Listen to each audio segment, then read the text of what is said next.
Hello, welcome to The Long Road. My name is Chris Roberts, your host. And it's kind of like, wow, I didn't think this shirt would show up as bright as it does, but oh well, lesson learned. And today may be a short show. I was expecting a few guests that they're not here. You know, sometimes things happen, so I've got a few items that I can address. If I run out of items, that's when the show ends. We just won't keep it going. A number of things that have been going on. Today, we're coming up to the 1-year anniversary of the killing of Osama bin Laden. And as symbolic, that was a good, as you would say, a good kill, a good announcement. It kind of helped the American people kill the evil guy. It's kind of like the death of Adolf Hitler, someone who just engendered so much hatred. But the question is, there's a year since he's been killed. The war is still going on in Afghanistan. More Americans and NATO troops are dying in Afghanistan. We're still pumping quite a bit of money into Afghanistan every year.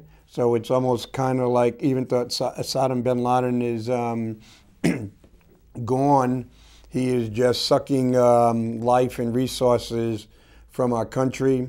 And then just recently, about a week or two ago, we signed an agreement to stay in Afghanistan for another 10 years. We're going to provide trainers and other kind of people like that. And so our goal is by 2014 to start reducing the number of troops in Afghanistan. That's the big question. Who wants to, if we have President Romney, do we pull troops or do we put more in? If we have President Obama, what happens? Do we run into that problem where ego gets into the place where, quote unquote, no individual wants to be the individual, quote unquote, that lost the war?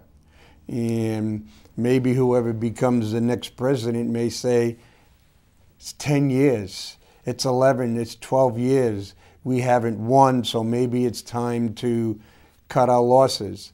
Because just like the war in Iraq, we won the war in Iraq in 2003, but we really lost the war in Iraq after 2003 because it was after the military victory that caused so much problem, cost so much life, and cost hundreds of millions of dollars.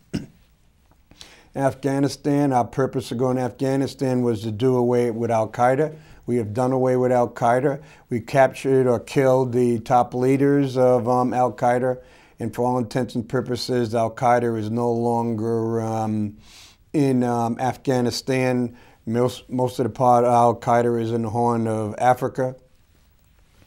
And so now we're getting closer and closer to do the same thing what happened in Iraq. We're getting closer and closer to being stuck in the middle of the Civil War.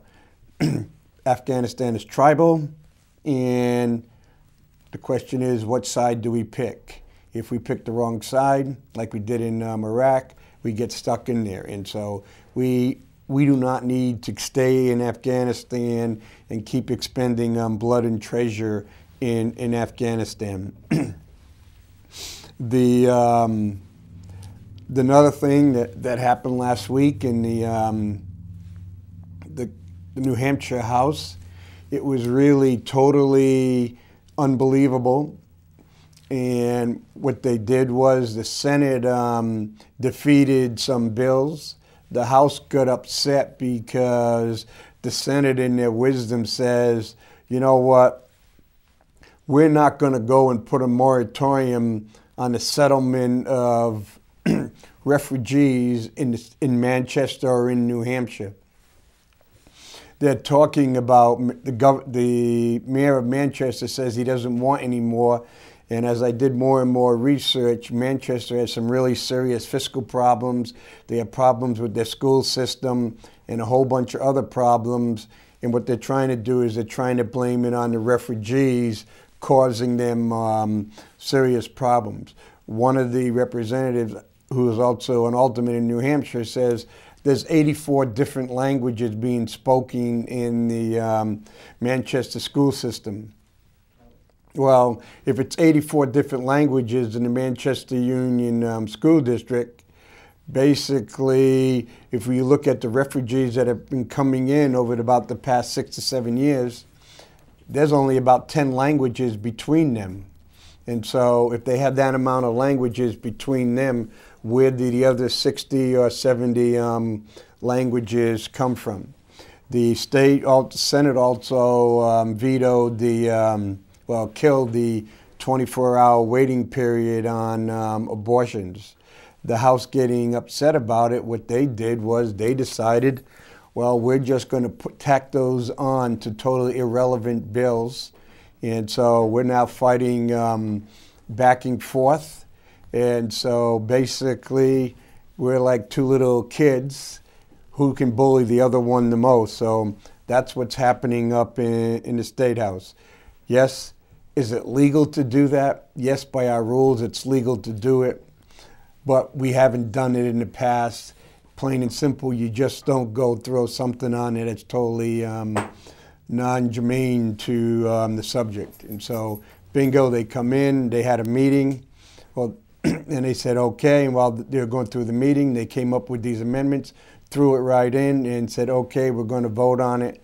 Basically, little to no discussion, little to no preparation, which really meant that as Democrats or even the Republicans that didn't agree with it, they just did not have the opportunity to really present a valid case on why it shouldn't go. It was slam bang, we're going it this way, and that's the way Mr. O'Brien does it.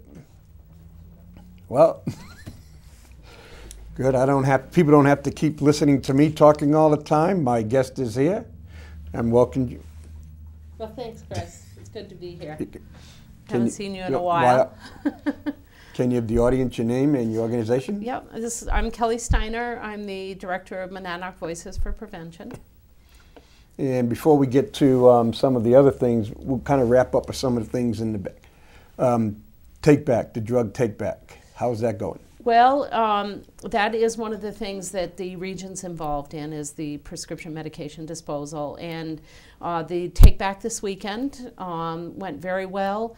And we don't have reports in from all the departments yet, but the reports that have come in so far, we know we have a minimum of 60 pounds that was collected.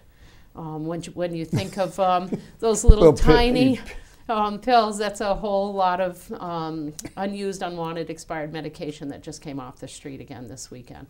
Yeah, and as we talked before, last year is the #1 misused drug for kids is prescription drugs. Well, it's about 1 in every 10 youth right now in the Monadnock region alone is using medication in a way that they're not supposed to be using it.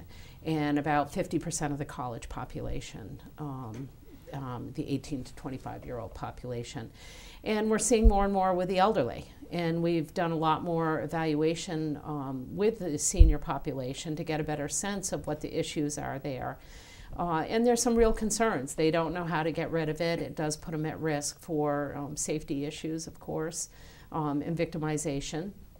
But it also, provides opportunities for them to maybe share unknowingly with someone something that could be detrimental to their health.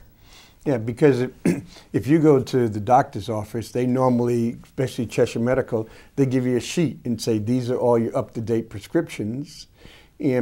But the cost of medication and prescription is getting pretty expensive, and some of the elderly are saying, hey, take this pill because I have extra. Right. Well, we found that. We also found that, they sometimes can't afford to replace a medication. So they may continue to use something that they've stored from the doctor when they run out of the medication they should be on. And obviously then it's not being used for the medical purposes it was designed for, and they're either not getting better or, and they don't understand, so they go get more, or they get confused. So we definitely have some issues with, wanting to get those kinds of things disposed of properly. The other thing is that for the younger population, we're seeing more and more, we talked about the farming parties last time. We definitely are seeing an increase, not just in the farming parties, but in people feeling like now, I've got to go to the doctor and get something because I've got this going on, and thinking that, they're going to get a year's supply of Ritalin, or Adderall in the case of the 18 to 25-year-old population, because they want to focus.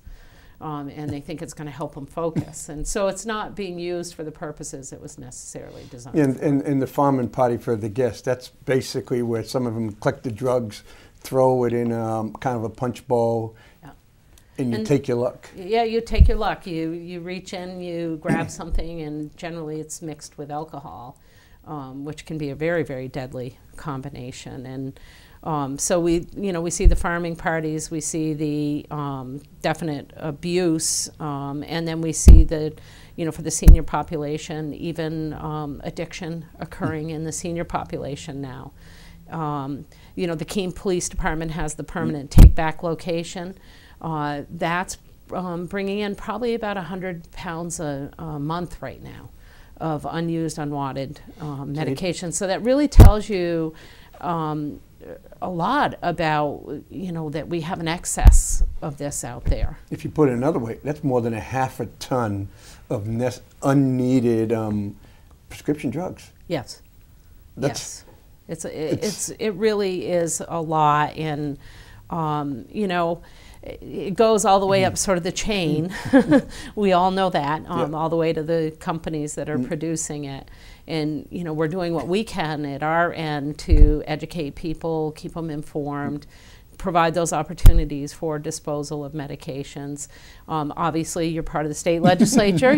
There's a lot happening there, and we do have a statewide call to action to work on the prescription drug piece, and there's a lot of people from the Monadnock region involved with that statewide effort.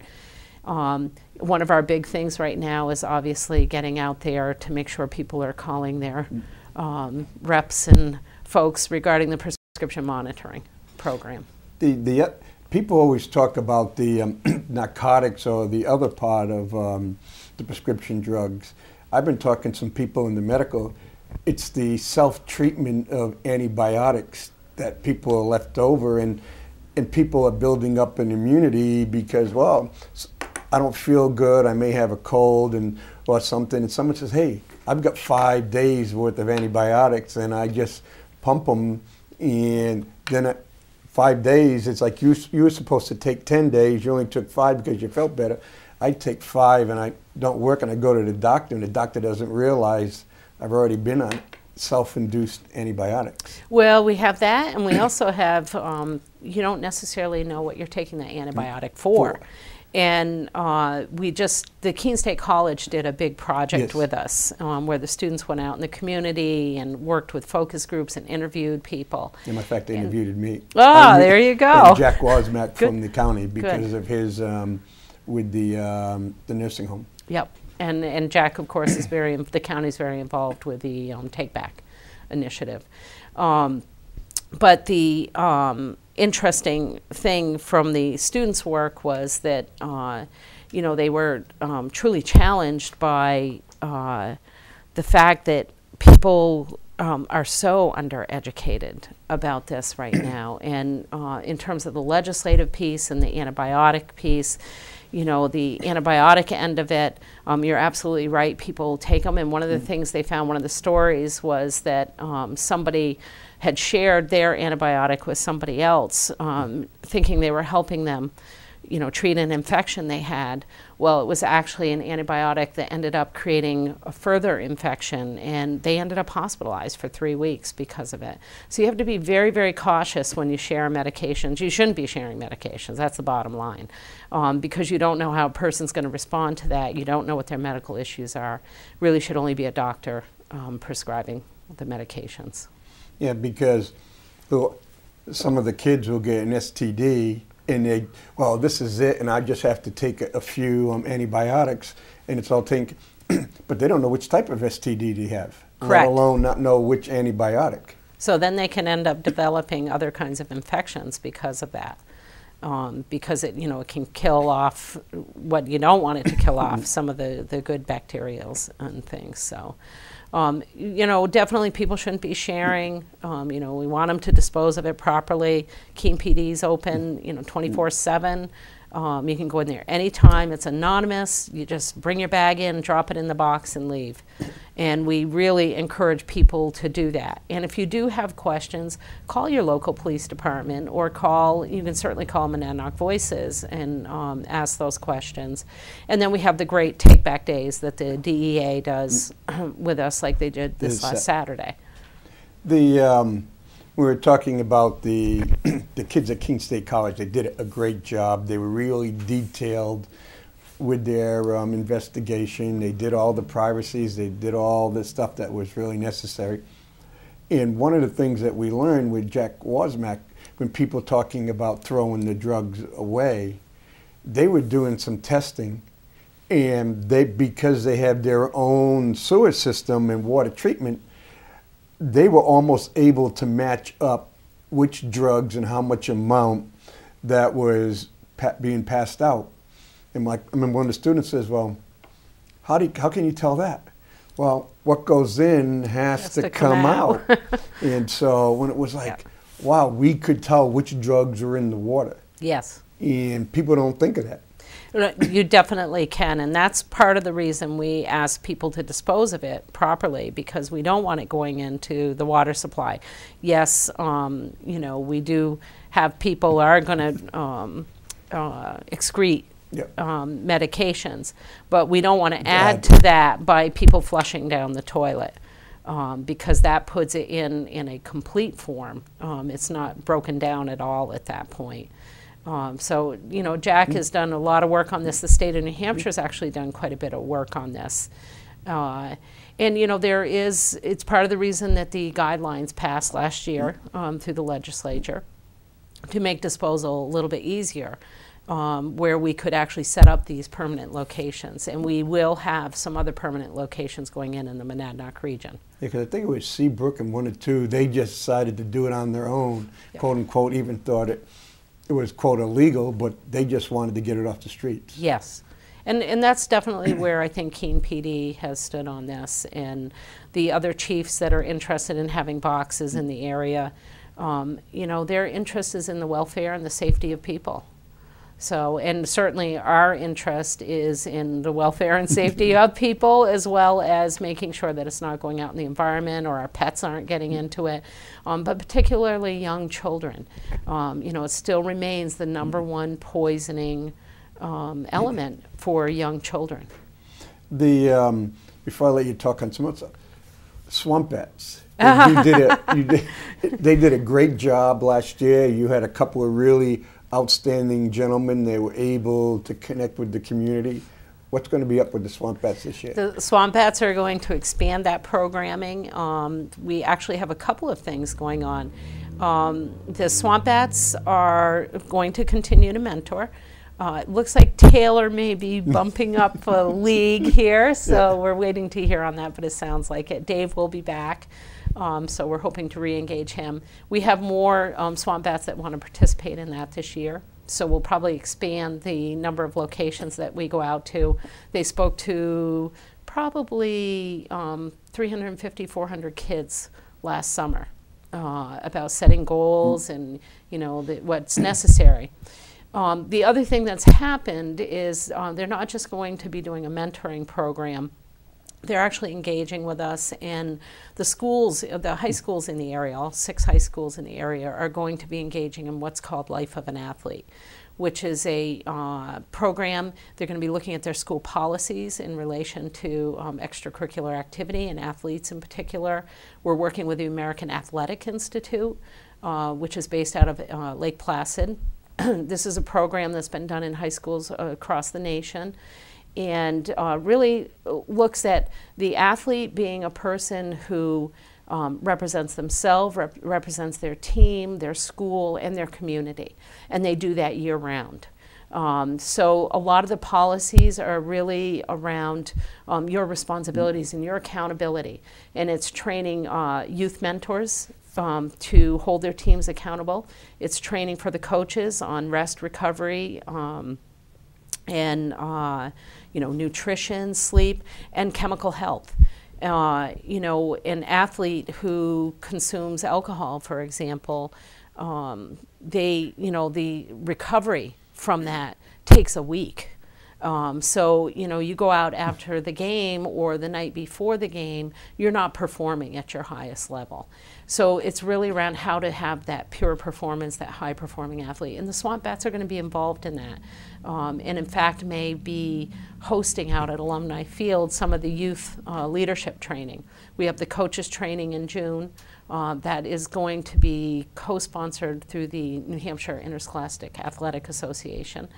And the Monadnock region has really been kind of leading the charge, and we have schools across the state now that will be participating in that, and the Swamp Bats. Because being on the school board, one of the things that we're looking at, and some of us were kind of really horrified, is you only needed a 1.6 point grade average, and that's a C minus D plus to participate. When I went to school, it was 2.0 and no Fs. And basically you were gone for that. We had terms for that term if you didn't cut it. And so we're looking at raising it up to 2.0. Even the 2.0 is low, especially when these kids don't realize they can't get an athletic scholarship to college unless they have a 2.5. Right. And the other one was, if I'm a baseball player and I get drunk in football season, I can play baseball. You can be seasonally drunk or seasonally fail and still be an athlete. Right. And this code of conduct, and Keene is one of the high schools that's looking at this right now, and your athletic director there and other folks are involved in this. It would actually change a lot of that. You are representing your team year-round. And if you walk into a situation that's unexpected, for example, part of that code of conduct, as it's written in this sample one that we're looking at right now, and this hasn't become policy because obviously it has to go before the school board and everything, but one of the things that you look at is if a student walks in to a social gathering and finds out that alcohol or other drugs are present, it is their responsibility to turn around and walk out. To not only turn around and walk out, but to take all of their teammates with them that may be in the presence. So it has an actual in the presence of statement. So you can't even be at a party, even if you're not choosing not to consume at that party. It doesn't represent the team well or the school or your community well. So it's really, or yourself. So, that's one of the things we're working on with area schools right now. Hinsdale, Monadnock Regional, Conval, Conan, and Keene are all part of that, all the way over into Timberlane and up into North Country, all connecting in. Yeah, because I was reading, because Conval has some serious concerns about the low requirements to be an athlete. And they produce some pretty good teams, but now they're looking more, it's not necessarily about winning, it's about creating character. Correct. And that's such an important part of athletics, because about 1% of our population actually makes it into the pros. So when you really think about, the purpose of sports, especially at a, middle school and high school level, it's about developing the character. It's about developing those leadership skills and, social responsibility and how you represent and take care of yourself. So really that's what the life of an athlete is about. It's an interesting program. The American Athletic Institute works with professional teams, the Celtics, the Jets, the Heat, a variety of groups, and Olympians. And, they've done a lot of research on the effect of chemicals, marijuana, alcohol, prescription drugs, steroids. And, but their real purpose is really to work with these high schools. That's their interest, and they said because those are the locations that'll turn out those professional athletes someday. So they really strive to focus on that, and they're working closely with us right now. We're excited. John Underwood will be coming back in. He's hoping, actually, they work with Navy SEAL 6. So they're hoping to bring in the head trainer from Navy SEAL 6 as part of that as well, to work with the coaches. Yeah, because my grandsons, they play baseball and they get on the iPad to see all the scores and everything. But he goes, well, I don't like Manny Ramirez. I don't like Alex Rodriguez. I says, why? Because they play for the wrong team? He goes, no, they cheat. They take steroids. And this is someone that's 10 years old and 8 years old. And so your point is getting out. The kids are now not looking at if someone hits 60 home runs or scores 50 points, is that individual cheating? Right. Because they're now saying, wait, if he's cheating, it's really unfair. Right, because it's not a natural ability. And really, that's what you want, is you want your athletes to be performing based on their natural skills. And, you know, for athletes, part of what Life of an Athlete really teaches is that it's about your nutrition. It's about how you sleep, how you hydrate yourself, and how you put chemicals into your body, because that's going to ultimately affect your performance in the long run. And if it takes that long for recovery, even from one drink of alcohol, imagine that with marijuana and things. And marijuana is fascinating. A lot of people think it doesn't have a lot of effects on you. For an athlete, it has substantial effects because it immediately goes to the portion of the brain that you most rely on as an athlete. So your visual acuity and your balance. Those are the two areas most affected by marijuana when you're utilizing that. And an athlete depends on those two things to really be able to be at their best as an athlete. So what are some of the other things you're doing? Well, we're in the middle of strategic planning right now, so we've been working with the community. We've had about 350 people participating in helping determine what we're going to focus on for the next 3 years. And, it's very much overwhelmingly, people feel like in this area, prescription drugs and binge drinking in particular are the two things that we'll be focusing on. So we're getting ready to submit that strategic plan to the state of New Hampshire and the New Hampshire Charitable Foundation. We've obviously been working on advocacy because there's a lot happening in the legislature regarding substances ranging from, decriminalization of marijuana to the prescription monitoring program. The findings from the Keene State College research really showed some necessity for the prescription monitoring piece. We have a lot of doctor shopping where we happen to be a border community. And so we have people crossing over from Mass and Vermont into New Hampshire to pick up their medications or duplicate their medications.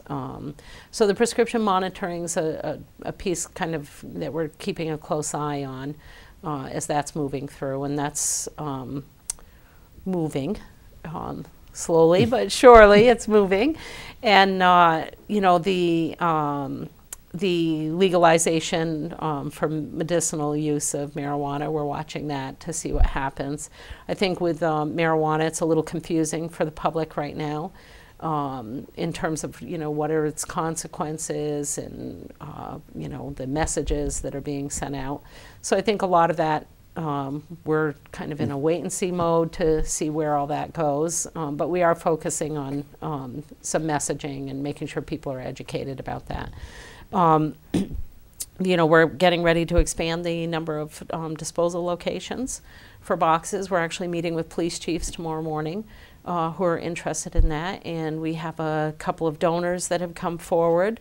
I think you're aware that the Keene Police Department was donated by the Rotary Club. Yep. And which was a wonderful thing, and so they set a little bit of a precedent for other clubs or businesses to come forward. And someone else, I can't remember, donated the signage.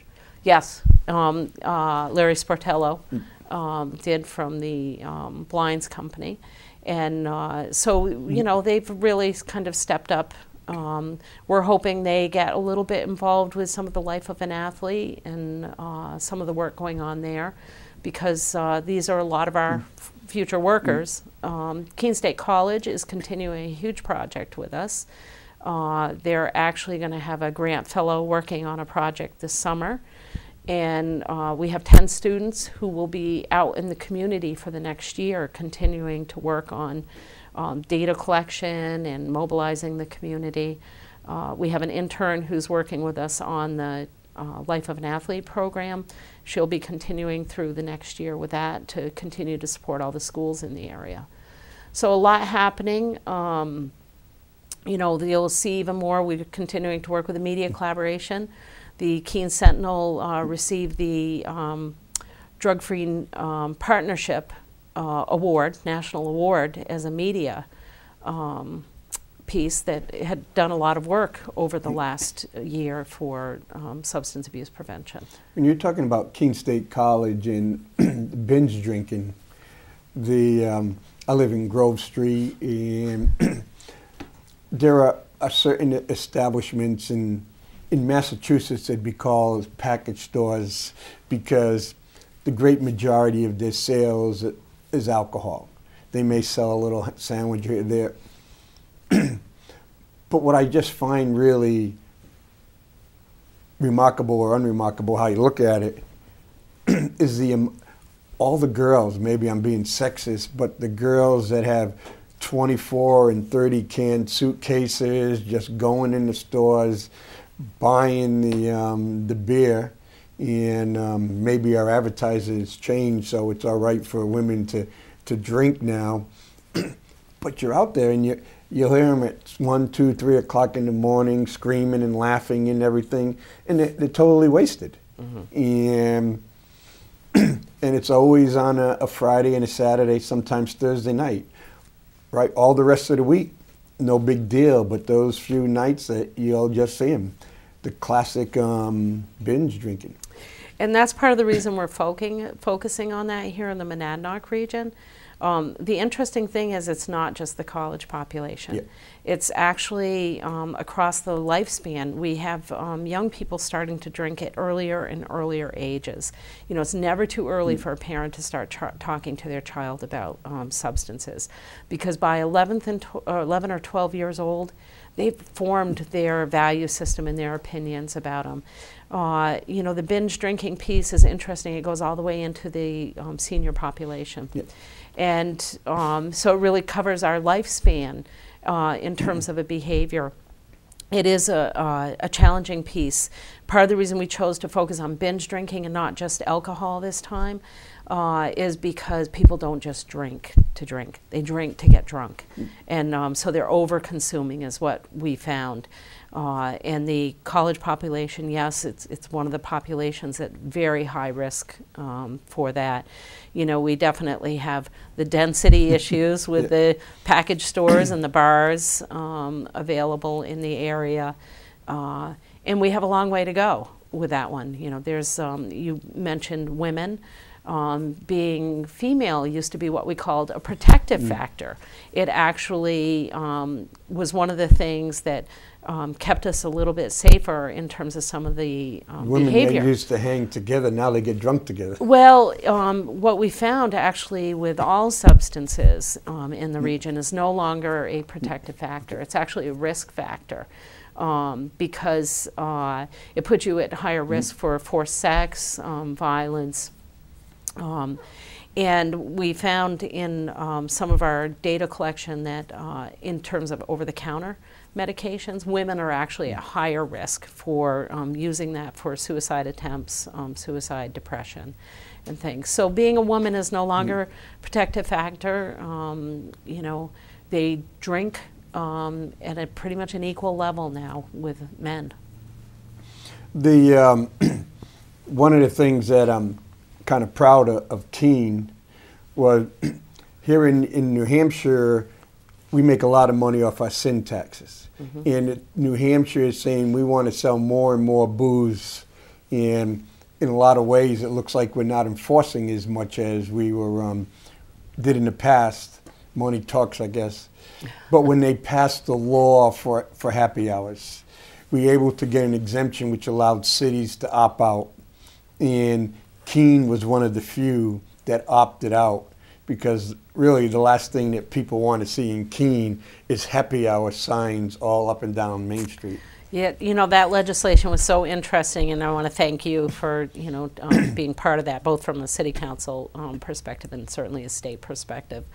You know, we were lucky that that amendment was put in there to allow communities to opt out of that, because that was a last-minute addition. And Keene and Plymouth and UNH are the only communities, it ended up being college communities, that opted out of that. And I think for good reason. You know, I can remember being at the city council meetings and people talking about, do we want billboards and flyers and all of those things on our windshields? And you drive down Main Street and that's all you'd see is happy hour advertising. And I was proud of our businesses. I was proud of our businesses for the bar owners that came forward and said, this is not good business, because, you know, it's about the over-serving and the you know, the risks that we run as business, and we don't want to be responsible for, you know, the happy hour behavior that goes on. So. Yeah, I've been in I've been with margaritas, and I saw one time the woman that served the guy a drink. A manager or whatever came right over, took the alcohol away, here's your money, and says, nope, you will no longer be served here because I think you drank too much. Yep. And so, yeah, the businesses are being a heck of a lot more proactive.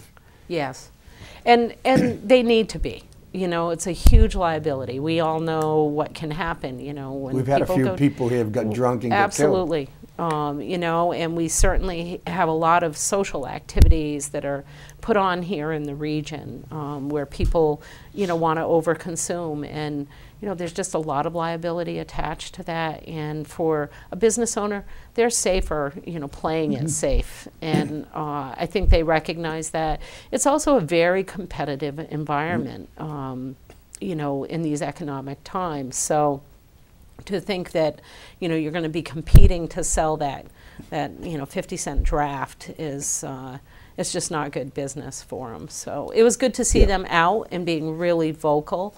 You know, that was good news, and they really they showed up in force to talk about that prior to the city council meetings. I was at sessions where they were meeting with liquor enforcement, and they were very outspoken. Yeah, like I said earlier, I'm kind of disappointed in liquor enforcement, but I can see what their pressure is. Part of that division is to bring more tax money in. And so sometimes we're selling our soul and we're not looking at the long-term consequences, but that's part of the ugliness that goes up in the State House at times. I think so. I think, you know, their hope was that they can control things a little bit more, but you know, this is a tough environment for controlling. As you know, New Hampshire, you know, rates very, very high for both the binge drinking and the prescription drug use. You know, we're first and second in the country. And so we have a lot of work to do around that. You know, we did see some decrease in the alcohol consumption over the last 5 years, with really focused efforts on that. But at the same time that was happening, we've got the prescription drug issue escalating in the state. This will be the inappropriate part. I remember when I was going to Keene State College, every year we'd look for the Playboy magazine that rated the colleges, and it was amazing. Plymouth, we were always jealous because Plymouth State was always ranked at #1. And later now, as you grow up, and it says, wait a minute, I don't want to go to a college that's ranked #1 for alcohol consumption. I think we better go to a college that may be ranked #1 for academics. And that's very true. I think you get to be our age that you can appreciate that a whole lot more, especially if you're footing the college bill. Or you're trying to get a job, and people forget about the people look at the college reputation. Right, right. You know, it's nothing to be proud of anymore, and I think the colleges and universities really want to avoid that reputation and don't want to draw kids in. And I think certainly for parents out there, you know, don't be afraid to ask questions. It doesn't matter what age your child is, they're still your child. And you know, we do have issues where the 18 to 25-year-old population It is our highest risk population for misuse of alcohol in particular. And, you know, we think they're adults and that we don't need to ask questions, and we do. We do. They're our children, and it's still about safety, and it's still about the welfare of your child. And if nothing else, you know, think of the, you know, $120,000 you're spending on 4 years of education, and you certainly don't want your child to walk out of there addicted to a substance. And then, again, a lot of us males don't want to admit it, but more and more the science is saying our brains really don't get going until we're about 25 years old. And and that's true for any substances that you're putting in your body. Your brain has not fully developed until you're, you know, between 25 and 27 years old. And so every time you put a substance in, it has effect on the development of the brain. You know, and if that's not enough to convince people, you know, look at the rate of addiction and what it costs you in terms of your life and your losses. And, you know, we never want, that's what we're trying to prevent. We don't want to see people reaching that addiction stage. And, you know, the hope is, you know, prevention was decimated in the current culture in New Hampshire and totally put down to zero.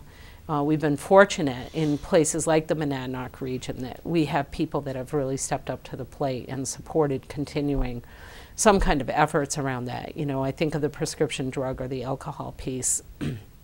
And without the local interest in the, you know, the colleges and the businesses and some of these other groups, there wouldn't be anything happening. And you wonder what would happen to that next generation that's coming along. Yeah, because that's what I was going to ask you next. The budget cuts both at the state and federal level, what type of effect it's having? It's substantial. So prevention was, substance abuse prevention was completely zeroed out in New Hampshire. The regional networks, which I coordinate, the Monadnock regions, were continued through federal funding, but that pretty much has dried up for prevention for the most part. We do still have drug-free community monies coming in. We're fortunate in the Monadnock region to have 3 drug-free community grants. Hinsdale's will be coming to an end because they've had, they're going into year 9 of 10 years of funding. And, you know, the other 2 are, one's halfway through and the other's a quarter of a way through. So we'll hopefully, as long as federal dollars remain for that, you know, those will continue. Those are a year-to-year basis. The projection is probably not great for the upcoming year. We're hoping that, you know, in new legislative sessions and voting that there may be some changes in terms of health and human services, I think, across the state, because it's not just substance abuse prevention.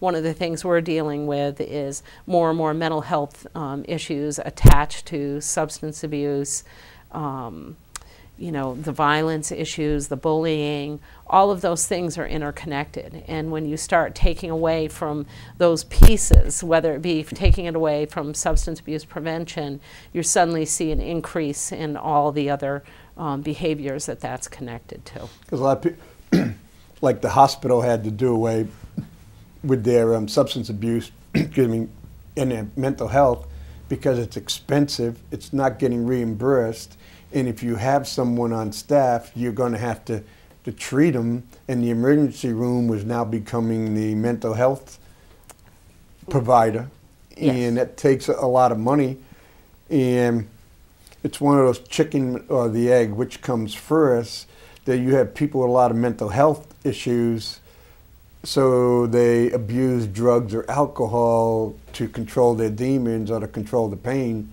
Right. They're self-medicating. They self-medicate, and that definitely was one of our findings with the prescription drugs, that people are self-medicating. Alcohol, the same thing. So you're right. I mean, it's definitely, you know, for mental health reasons, you know, it could be depression, and obviously when you're depressed, it's even worse to take some of these substances that people are taking because it depresses you even further. If I have a mental health issue and I'm not being treated, I may struggle all week to get through my job. On my way home, I may get a 24 pack and it goes right into an adult binge drinking and just go someplace for the weekend and come down from my drinking for Monday. Yes. And you know, it's part of what contributes to problems in the workforce. Ultimately, you know, that person that is binge drinking over the weekend, they're oftentimes the person that doesn't make it to work on Monday. So they may be showing up on Tuesday. You know, if they're using prescription drugs or they're using alcohol, it's just like an athlete. It's affecting your performance and your abilities. And if you're somebody that's operating a machine or, you know, in a construction environment or any of these other types of labor forces, it affects our ability to do our jobs. And, you know, I'd love to see business more involved, because I think sometimes they see it sort of as a problem that's over there, but it's really our workforce. It's, you know, it's our people that show up every day. It's not only affecting their bottom line, but they're putting themselves and other employees at risk. Absolutely. It's a safety issue. There's no question.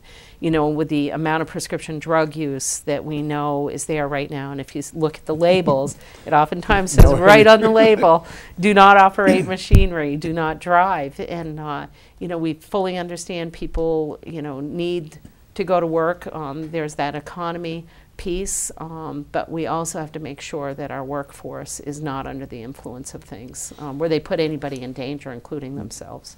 I think if I remember correctly, corrections was one of the few places in the state budget that had an increase. Yes. And we've got this mentality, it goes back to the 80s. If a person has an addiction problem or using marijuana, lock them up, make society safer. Now, I could lock you up for 10 years for having a pound of marijuana, and then I'm going to pay $250,000 plus more dollars keeping you in jail for 10 years. And then as soon as you get out, you can't work, so you have to go back into the drug business. But like we were talking before, the amount of people that are in corrections, even here, the local ones, who have mental health issues or have addiction issues, and for some, the only time they get mental health treatment is while they're in jail, and as soon as they leave jail, it's whatever drugs they have in that last bottle, prescription, and then all of a sudden they're just cold turkey off the medication that was making them functional. Well, you know, it's we've created a terrible cycle because we've eliminated prevention. So you don't have people receiving anything where they could have been intervened a little bit earlier in their lives. And, you know, that doesn't mean that we've eliminated the problem through prevention, but it does reach a whole lot of people, and prevention works. But you need treatment. You need treatment for those people that reach that next level, that reach that next stage. And then you need the support systems in place to continue that. Recovery is a lifelong process. You know, the chances that a person are going to relapse are there, but each time they know the system and they can get back into it to get themselves back into recovery. And so, you know, having support at all those levels is just critical. And, you know, we can't separate that mental health diagnosis and thinking that jailing a person you know, for a substance abuse problem or a mental health issue or any of those things, and to leave it untreated. It's a disservice to ourselves and to our communities, because we then put that person back out in the same situation, and sometimes in an even worse situation, because they're now unemployed. Lots of times they're coming out homeless. You know, we've had the 100-night shelter participating in a lot of the strategic planning, and, you know, their numbers have increased. And we know for a fact that when the economy goes bad, people tend to turn to alcohol in particular. And it's getting cheaper all the time. It is.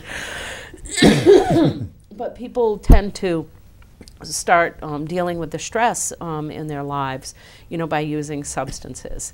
And it becomes a very unhealthy cycle because we now have no support services for them. The one thing I was glad, last year I wasn't able to convince my fellow delegates to put money back into the county budget for alternative sentence. They were going to, and I said, you know what, if they cut this money, I can guarantee you they're going to eliminate it next year because they're going to say it's not functional that well. They eliminated it, but we were able to put it back, and there's a lot of people that benefited. They showed up, gave their stories, and it was like, well, at that, I think last year it was like $65,000. And it's like, if we keep 2 or 3 people out of the jail, we save more than $65,000. And I think that's where the local government, the county government, and the state government are not working together, and these other people are really getting screwed. They're never getting their life on track. And it's kind of like, if I save $60,000 at the county level, that's $60,000 that the towns and other communities don't have to pay the county. You know, it's a great example because I think we think too short term in terms of, especially with substance abuse or, you know, the mental health issues. And these are long-term issues, and it's about population level change. And the, you know, when you look at the short term, and you know, we're saving $60,000 here. Yes, you're saving $60,000, but in the long run, it's probably going to cost you about $800,000. And fetal spectrum disorders are really fetal good. Alcohol, yeah. The really good example of that. You know, a totally preventable disease. You know, if we can educate and work with women to make sure they're not consuming alcohol during pregnancy, you've completely prevented that. And the cost in a lifetime is millions of dollars for that one individual. And when you think about, you know, we could have spent maybe a few $100s to educate that mother and work with her. And instead, it's going to cost us millions of dollars for that one person. And they've done the studies on it. I think it's $8 million in the lifetime for health care for that one individual. Yeah, because the unfortunate part is my brother, he used drugs and his girlfriend used drugs, and the baby, he's about 6 years old, but he has fetal alcohol syndrome. Yeah. And he's special ed. So it's going to cost at least $25,000 additional for his 13 years in school. Yeah. And yeah, that was totally preventable.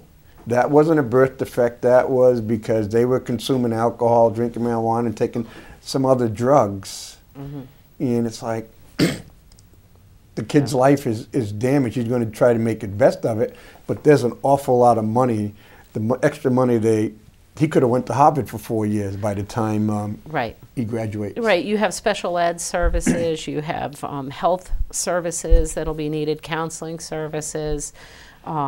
Just lots of things attached to that. And so, you know, it's a good example of why we need prevention out there. It's not just the fetal end of it. I was just over working with some of the Head Start parents, and they were talking about, you know, we really, you know, we don't know how to parent our children and talk to them about these issues when they're this young. We need to be able to teach parents how to talk to their children when they're 4 and 5 years old or they're 7 years old. And people are uncomfortable talking about things like prescription drugs because they just don't have enough information right now. So we got a lot of work cut out for us, and a lot of work with no money. And that's not to say that, you know, we need money to do everything. There's a whole lot of volunteers out there. There's a lot of good people doing a lot of good things. Well, that was quick. The time is up, and I want to thank you for being here. Invite you back. Want the swamp bats again? We'll get them in. They arrive June 3rd. Okay. So they're coming in early this year. Good. So we'll see you. This ends our show for today. We'll see you on the long road. I'm your host, Chris Roberts, and thank you for joining us.